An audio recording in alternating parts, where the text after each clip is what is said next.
اعوذ باللہ من الشیطان الرجیم بسم اللہ الرحمن الرحیم السلام علیکم ورحمۃ اللہ وبرکاتہ۔ ناظرین، قرآن مجید اللہ تعالیٰ کا ایک عظیم معجزہ ہے جو اس نے حضرت صلی اللہ علیہ وسلم پر نازل فرمایا۔ اس قرآن جیسی دنیا میں نہ کوئی اور کتاب ہے نہ ہو سکتی ہے، کیونکہ یہ کلام خدا ہے اور خدا سب سے بالا تر ہے اور اس کا کلام بھی سب سے بالا تر ہے۔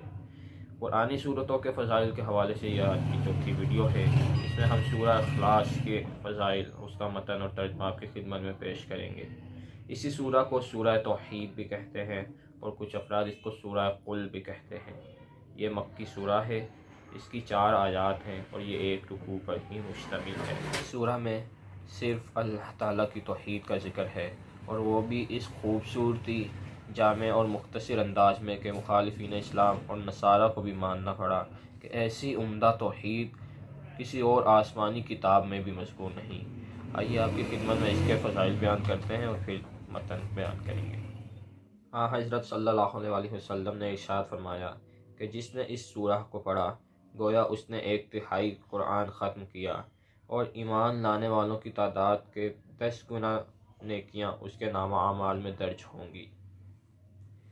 ایک اور جگہ حضور اکرم صلی اللہ علیہ وسلم نے فرمایا، جو کوئی نماز سے فریضہ کے بعد قل پڑھے گویا اس نے دین و دنیا کی بلائی کو جمع کر لیا، پس اس کے والدین کے اور اس کی اولاد کے گناہ معاف کر دیے جائیں گے۔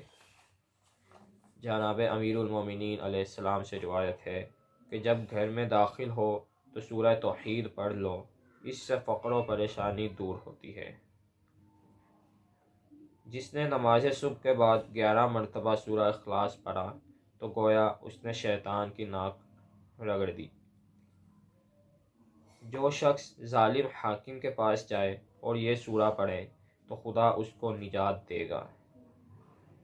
گھر سے سفر کو نکلتے وقت 10 مرتبہ سورہ توحید کا پڑھنا سلامتی کا باعث ہے۔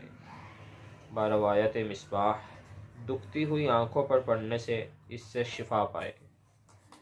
آئیے اب اس کے سورہ کی متن اور اس کے ترجمے کی طرف پڑھتے ہیں۔ اعوذ باللہ من الشیطان الرجیم بسم اللہ الرحمن الرحیم۔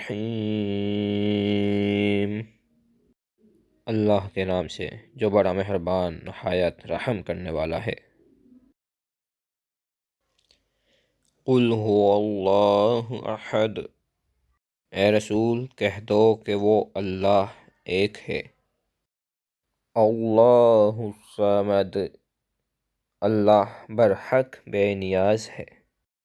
لم یلد ولم یولد، نہ اس نے کسی کو جنا نہ اس کو کسی نے جنا۔ ولم یکن لہ کفوا احد، اور اس کا کوئی ہمسر نہیں۔ صدق اللہ العلی العظیم۔ اگر آپ ایسی مزید ویڈیوز دیکھنا چاہتے ہیں تو ہمارے چینل کو سبسکرائب کر لیں اور ویڈیو کو لائک اور شیئر کرنا مت بھولیے گا، اور کمنٹ میں اپنی رائے کا اظہار ضرور کیجیے گا۔ وما علینا الا البلاغ المبین۔ السلام علیکم ورحمۃ اللہ وبرکاتہ۔